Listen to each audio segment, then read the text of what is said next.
ప్రపంచవ్యాప్తంగా ఫుట్బాల్ ప్రేమికులను ఎంతగానో అలరిస్తున్న FIFA world cup climax కు చేరింది. ఈ నేపథ్యంలోనే ప్రపంచ కప్ మ్యాచ్ల లైవ్ టెలికాస్ట్ ను వీక్షించే ఫుట్బాల్ ప్రియులు మందు బాబులకు తెలంగాణ ప్రభుత్వం గుడ్ న్యూస్ చెప్పింది.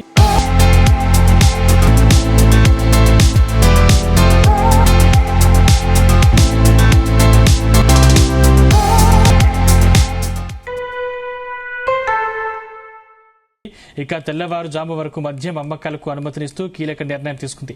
Telangana bar and restaurants owners association చేసిన స్పెషల్ రిక్వెస్ట్ మేరకు రాష్ట్ర ఎక్సైజ్ శాఖ ఇందుకు సంబంధించిన అధికారిక ఉత్తర్వులను జారీ చేసింది. కాగా FIFA world cup third place play of match జరిగే జూలై 18న అంటే రేపు రాత్రి ప్రత్యేక వెసులుబాటు కల్పించారు. ఆ ఉత్తర్వుల ప్రకారం జూలై 19 తెల్లవారుజామున 4:30 వరకు మద్యం అమ్మకాలకు అనుమతి ఉంటుంది. ఇక అత్యంత ప్రతిష్టాత్మకమైన వరల్డ్ కప్ ఫైనల్ మ్యాచ్ జరిగే జూలై 19న అర్ధరాత్రి నుంచి 20 తెల్లవారుజామున 3 గంటల వరకు బార్లలో మద్యం విక్రయాలు జరుపుకునే అవకాశం కల్పించారు. అయితే ప్రభుత్వం కల్పించిన ఈ ప్రత్యేక అర్ధరాత్రి సమయాల వెసులుబాటు కేవలం తెలంగాణ కోర్ అర్బన్ రీజియన్ పరిధిలో బార్లు, క్లబ్బులు, మైక్రో బ్రూవరీలకు మాత్రమే వర్తిస్తుందని ఎక్సైజ్ శాఖ ఉత్తర్వుల్లో స్పష్టం చేసింది.